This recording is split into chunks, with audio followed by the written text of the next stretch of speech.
Okay, so today the lecture continues to be about chapter 16, and it continues to be about medieval cathedrals, but a different style of cathedral. So last time we were talking about the Romanesque style of cathedral, um, based on the Roman Basilica, but the Roman Basilica was not a Christian church. It was sort of a court of law, you could say, like a courthouse.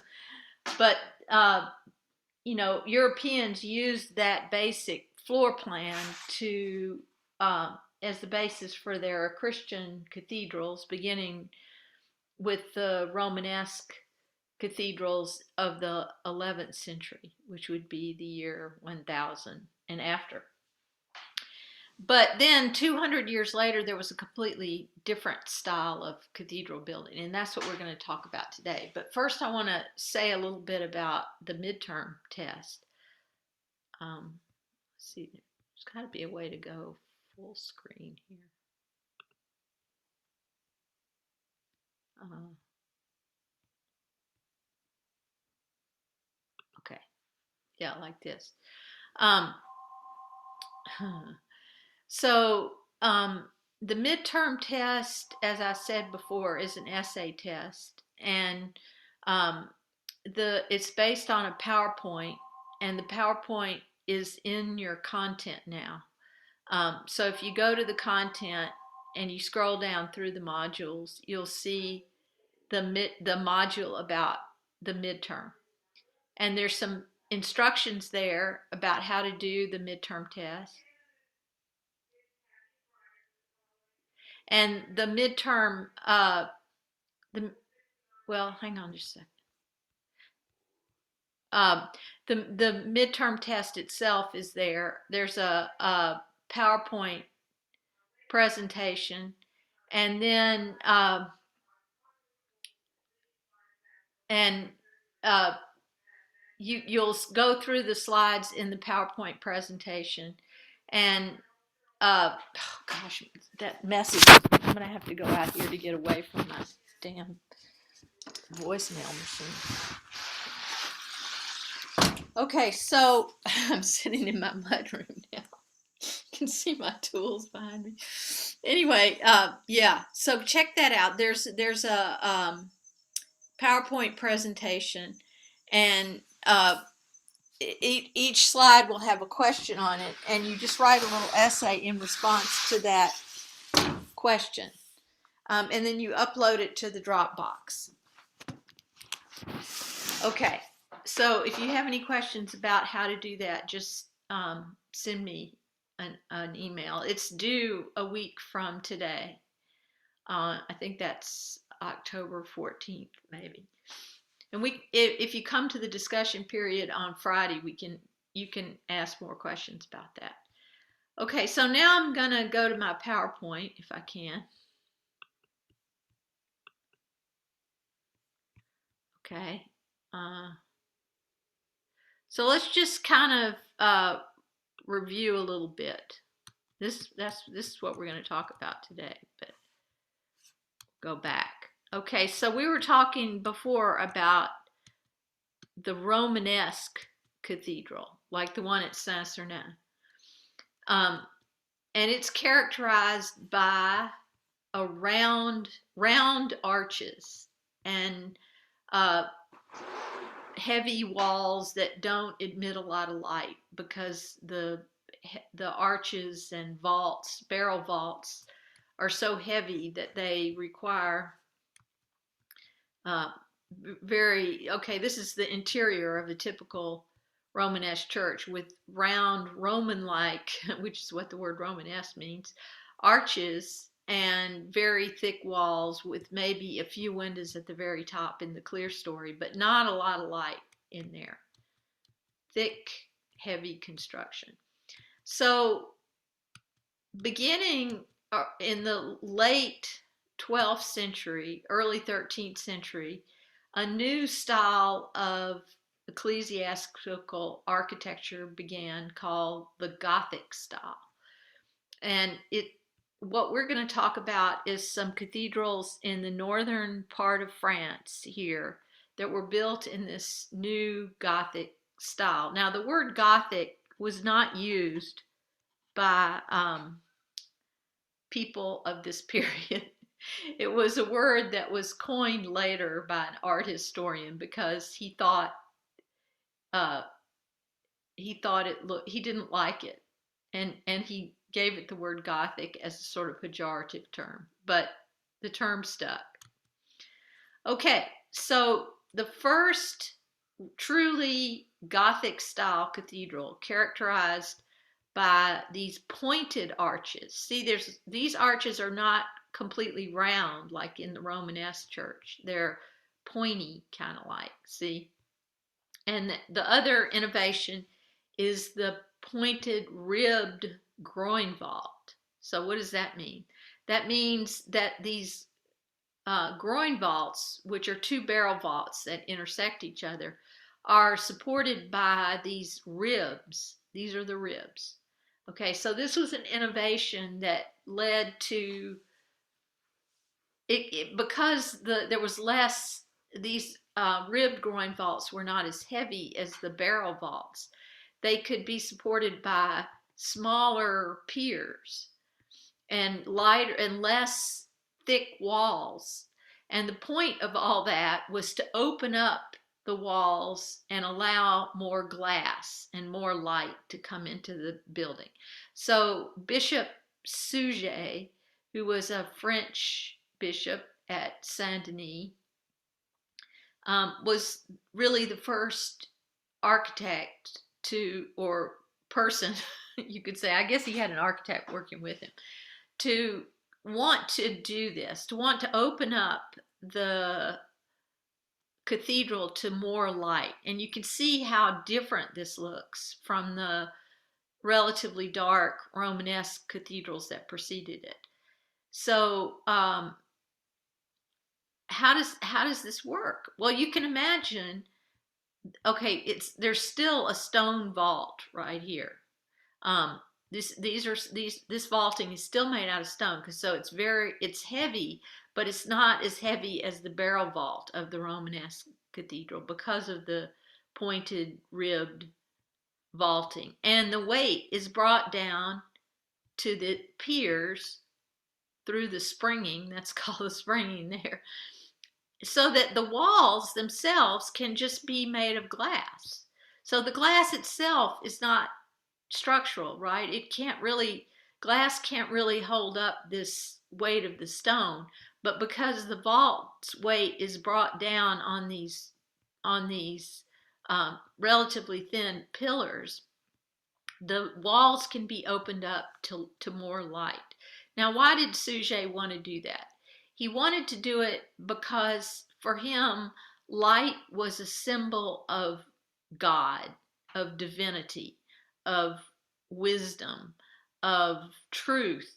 Everything that God sort of represented to the medieval mind light was like a metaphor for that.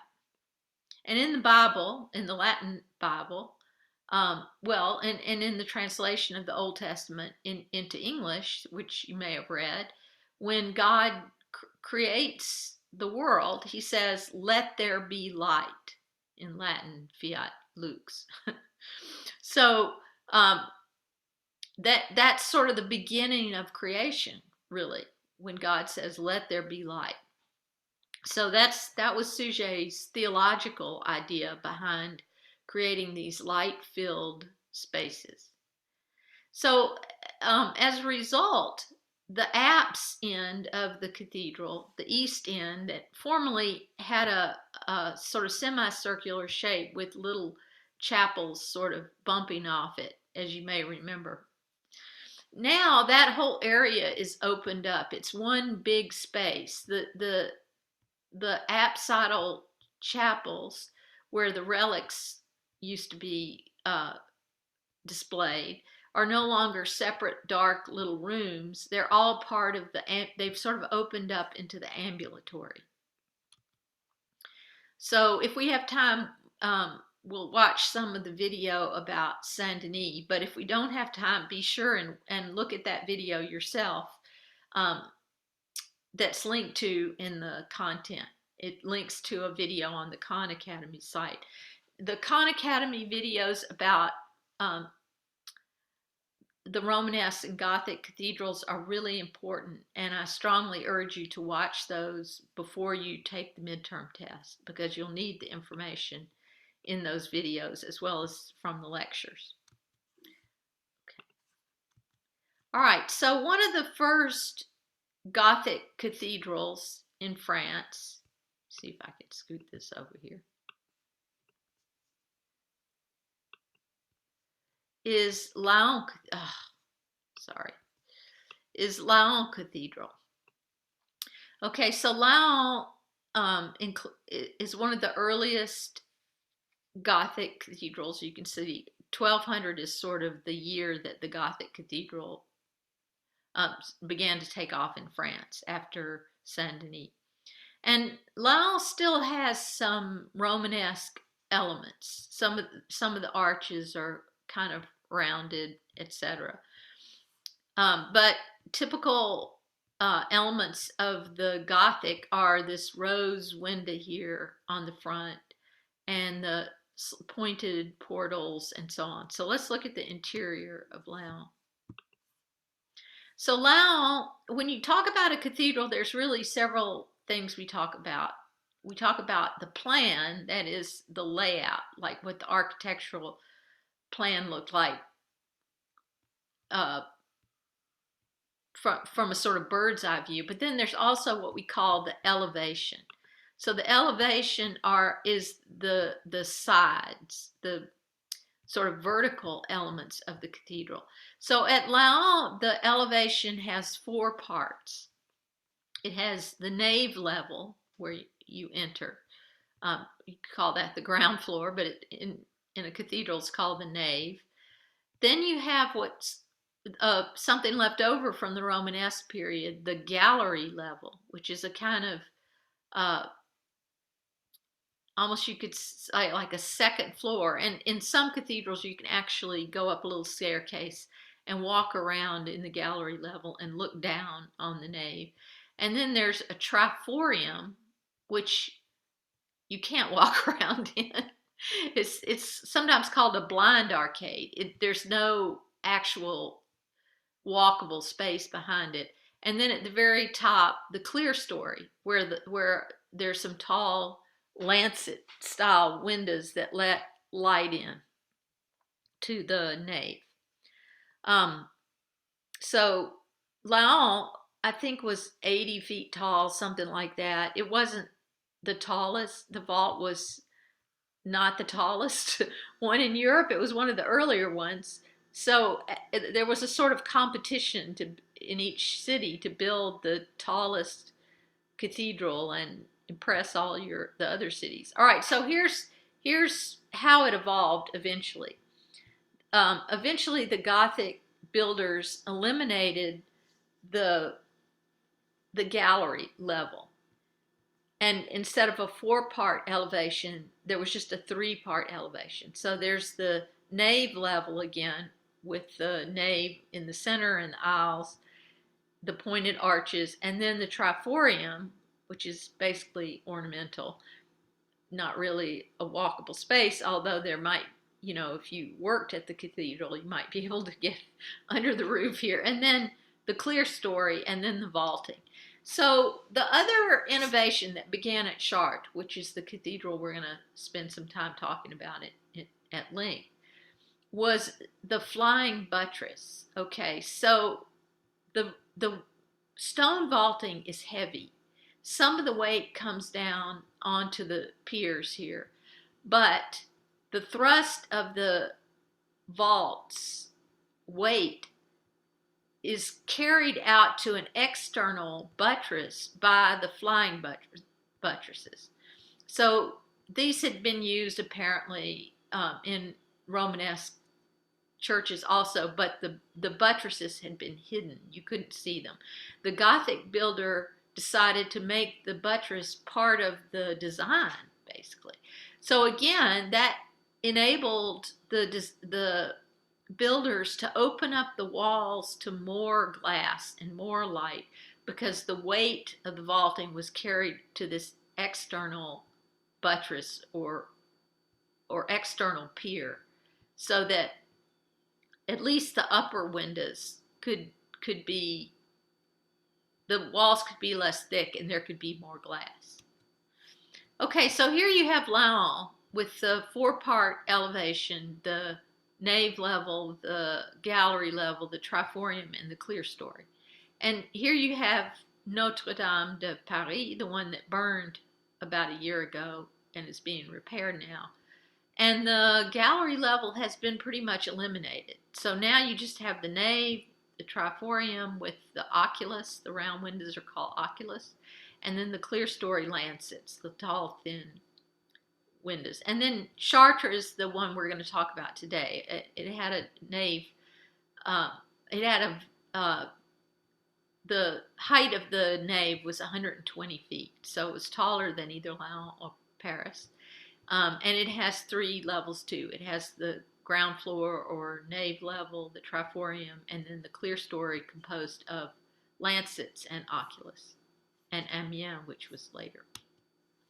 Okay, so the odd thing, a lot of people think Chartres is kind of weird looking because it's not symmetrical, right? It's asymmetrical. The westwork, and this is the west end of Chartres, has two very different towers that were built at different times. But actually, these towers were built. Oh, my phone again. These towers were built on top of earlier towers that had burned. So Chartres has had a hard time. It's burned down a few times. I'll just go out here on the porch.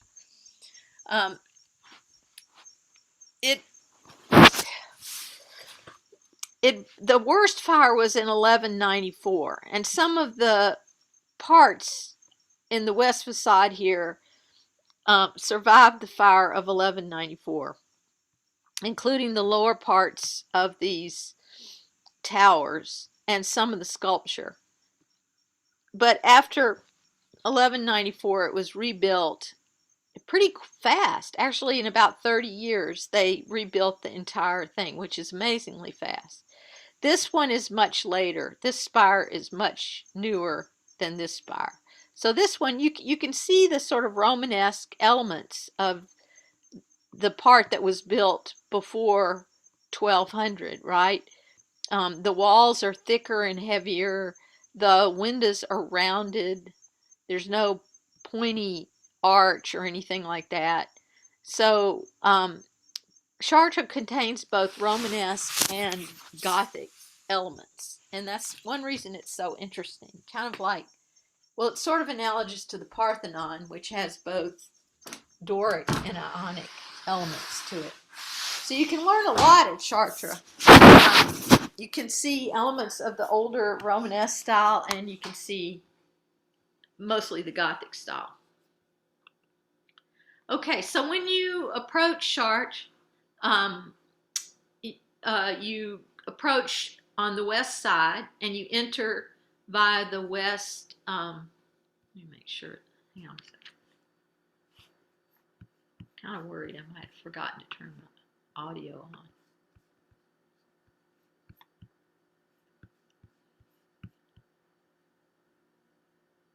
No, I'm good. All right. So we'll go back to this. Okay. So,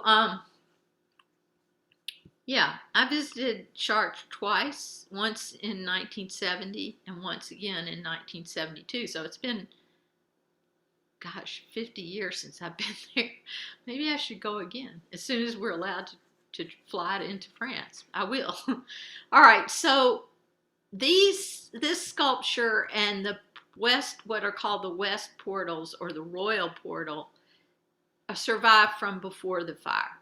So recall from the lecture about the Romanesque period that these half circle spaces in the portal of a cathedral are called tympana or a tympanum. This is a tympanum, this is a tympanum, and this is a tympanum. and the tympana are covered with sculpture, and that's part of the point is to and they were painted originally, but the paint has come off.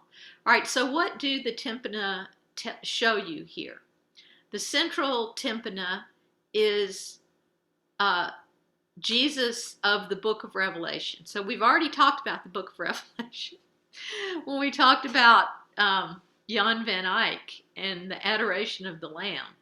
So in this tympanum, you see the second coming Jesus, who's going to judge everybody, the dead people and the living people. And then these animals that are symbols of the four evangelists, Matthew, Mark, Luke, and John. And I can't tell you which animal goes with which evangelist, but you can look that up if you want to know. So there's always an eagle, a lion, and an angel, and I don't know what this is, some kind of goat or something. And they have wings. So this is like the Book of Revelation weirdness. So if in the meantime you've read the Book of Revelation, you know how weird it is. So it's not too surprising that there'd be these monsters representing Matthew, Mark, Luke, and John.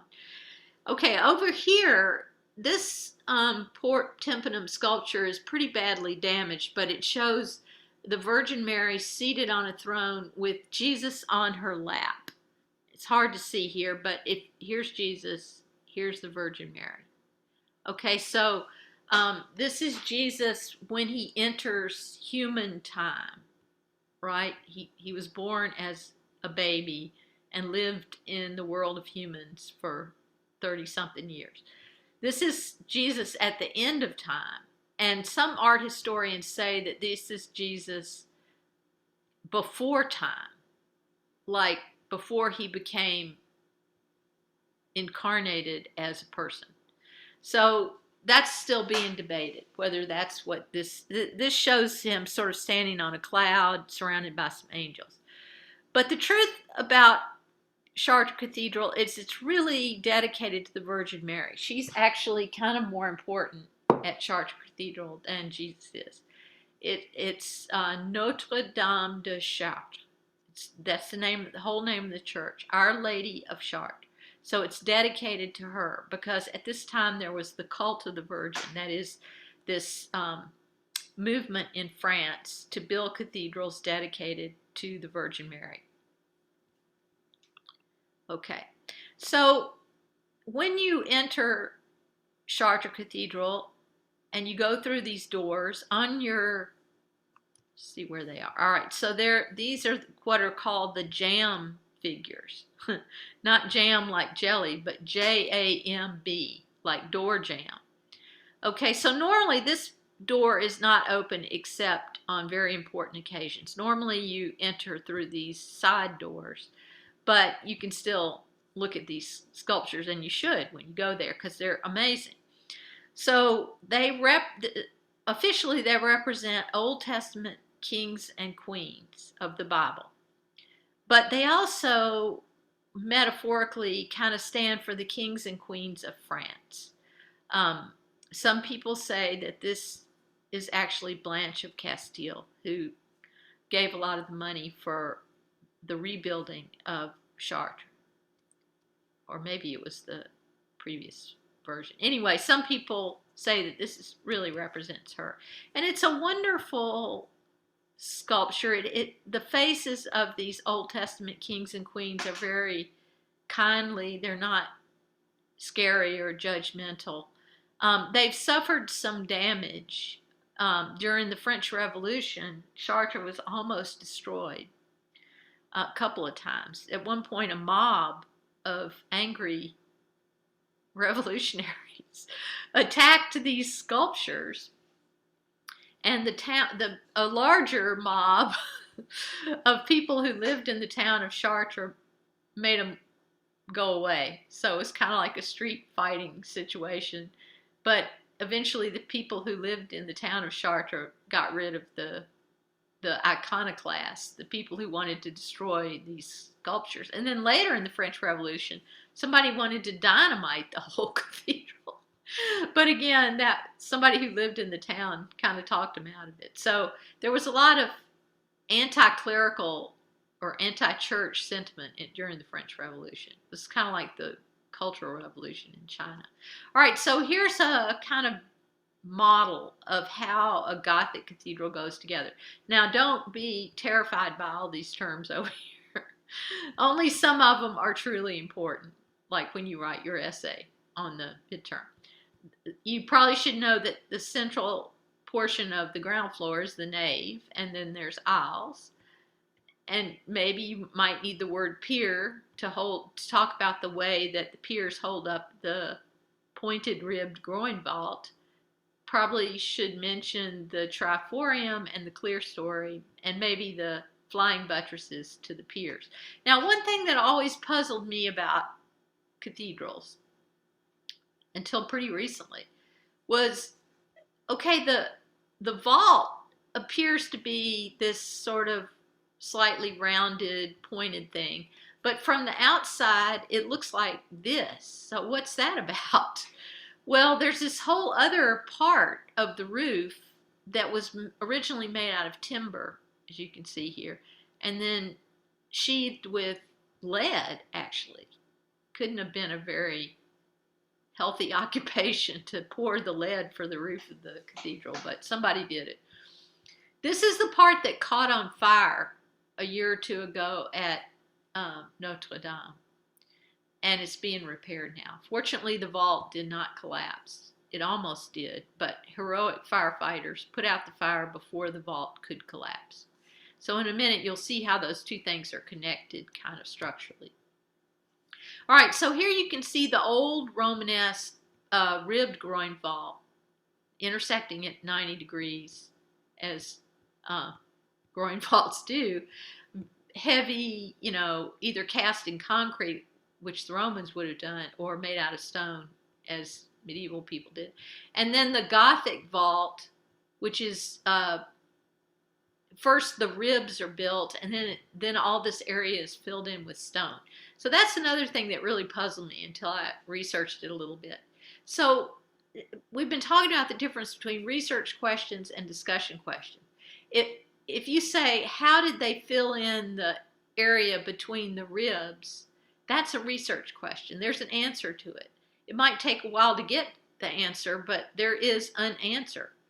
A discussion question would be,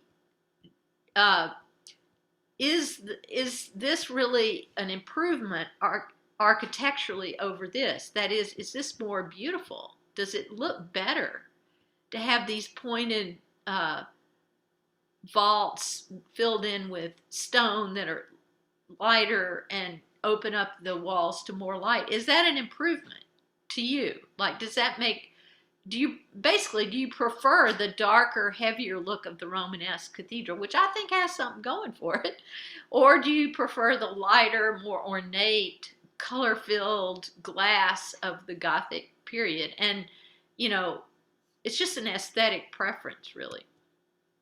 Okay, so my research turned up a really interesting book called Cathedral by David Macaulay that illustrates the action. And the builders didn't write down how they constructed a cathedral.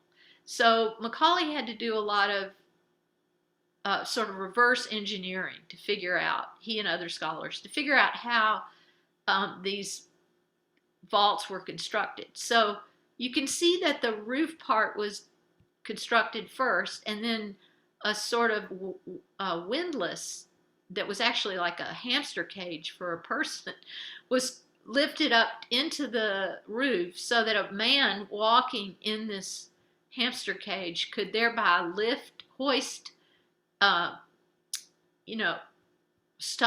heavy stone from the floor way down here. Okay, so you can imagine how heavy this is and how hard all this was to do with just human power and hand tools, no power tools, no electricity, no gasoline, not even very much animal power. It's mostly just human power and humans using hand tools, skilled craftsmen. All right, so what they did was once they made these wooden forms called well, what are they called? Centerings, okay? These wooden forms are called centerings. And so first the stones were laid in on the centerings with mortar. The keystone here was dropped into place. And then they put wood across here, and that's called the lagging. And then stone was laid over that wood framework until the mortar was dry, and then they removed the wood. So in other words, kind of like the Romans used wooden forms to pour concrete, medieval builders used wooden forms to make masonry vaults. It's really pretty amazing that it worked as well as it did. So this is before they're starting to build the vault. They've erected the wooden frame for the roof, and they're getting ready to haul up the materials to start building the vault.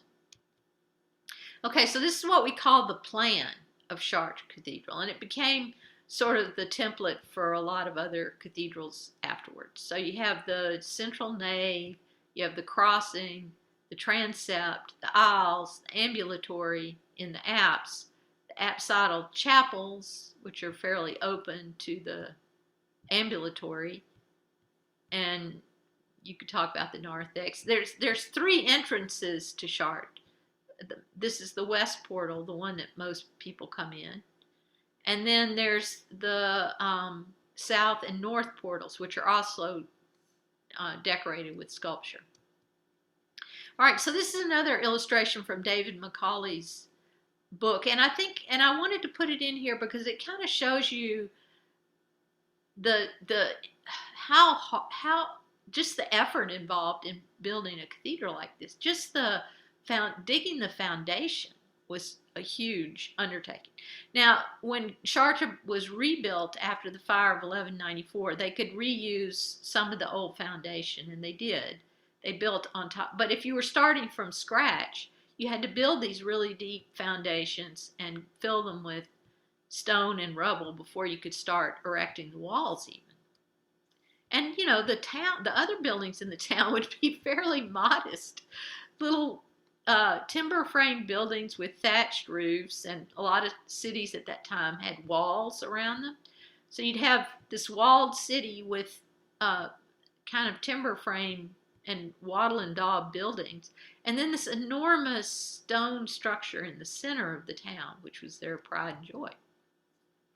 Okay, so this is what the interior of Chartres Cathedral looked like when I visited it in 1972. So since then, the soot on the walls has been cleaned away. And when I went there, I didn't know that the color was due to soot. I thought it was just dark gray stone. But over the centuries of burning candles in here, it darkened the masonry with soot, and so it could be actually cleaned off.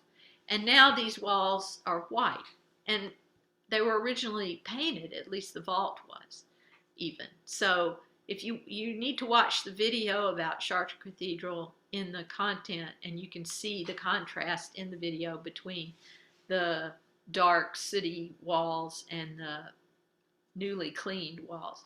So here you can see, here's the elevation, okay, so you can see the nave level, you can see the triforium, and you can see the amazing clerestory with the lancets and the oculus at the top. So the clerestory level is huge now. It's almost as big, tall as the nave level.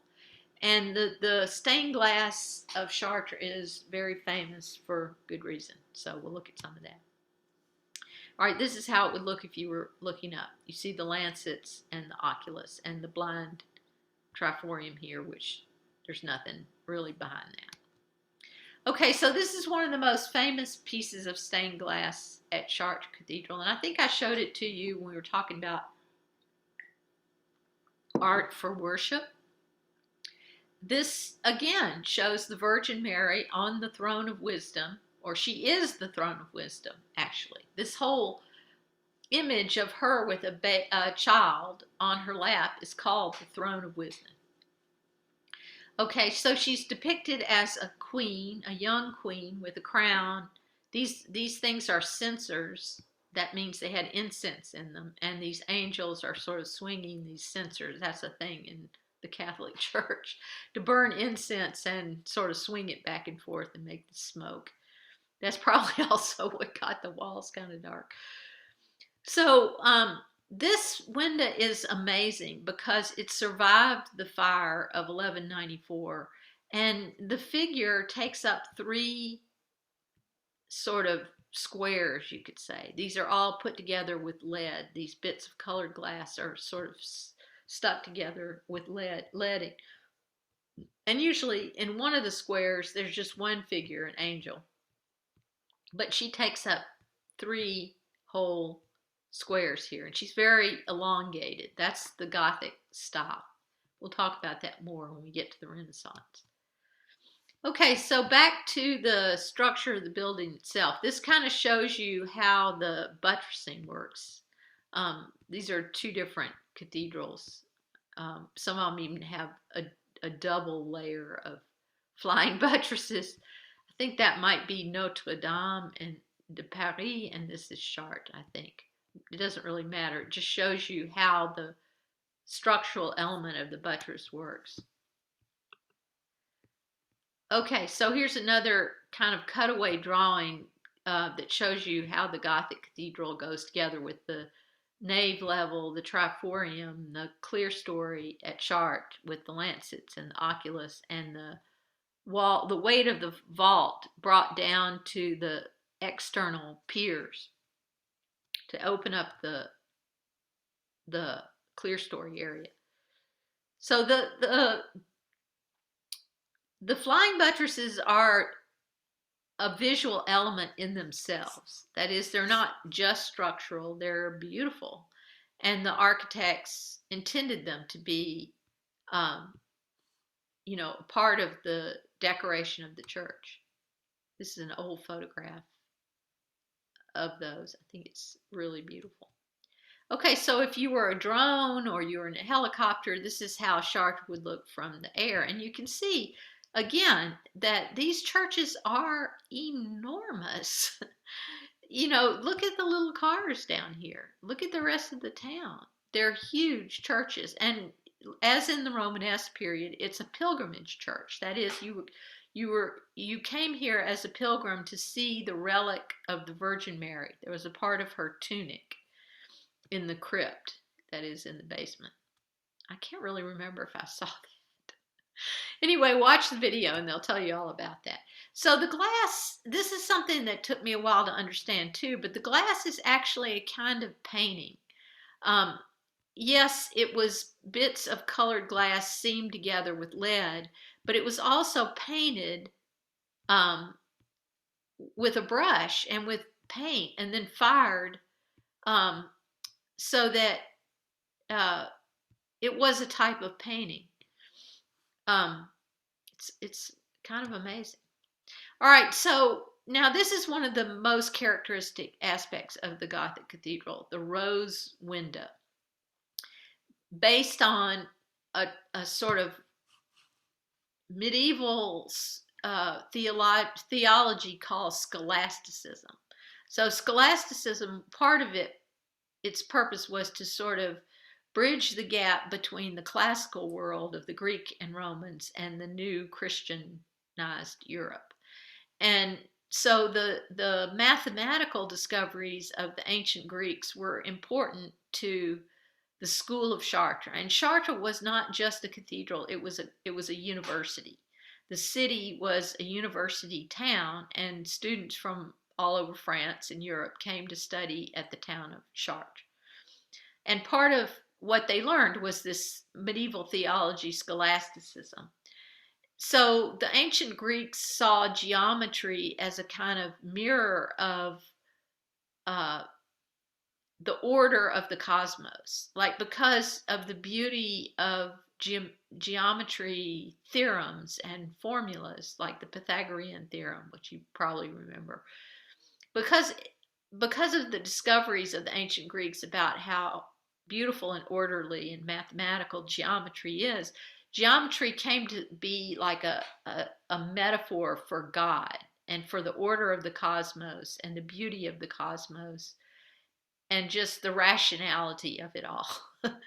And so these rose windows were part of that obsession with geometry. You can imagine a guy with a compass, drawing on a piece of paper this perfect circle and then dividing the circle into sections to make this incredible rose. But also, the rose is associated with the Virgin Mary.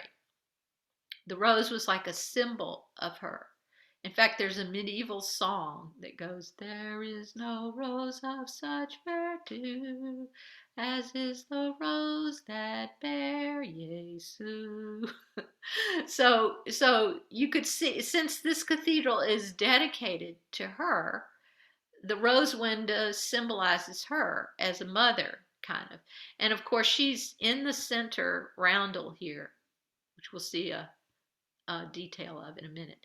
But the thing that just blows me away about this are these squares around it. They seem to be like in motion. There's a kind of visual trick going on here that I can't quite wrap my head around how it works. It looks very orderly from the outside, but when you're on the inside looking at it, it almost appears to move in a kind of trippy way. I read a long paragraph about that in a book about Chartres. I can't paraphrase it right now, but I think it was true. All right, so now we can see the detail of, again, Mary as the throne of wisdom, holding baby Jesus, and holding actually a scepter that's a symbol of France. This fleur-de-lis is a symbol of France, and the fleur-de-lis is around the roundel. You've probably seen it on the helmet of of the Saints. If you watch pro football, the New Orleans Saints have a fleur-de-lis on their helmet because it's also a symbol of New Orleans, which used to be a French city. Okay, so there's these doves, a symbol of the Holy Spirit, and then various angels arranged around her in this roundel. And then this whole rose window is mounted over these lancets.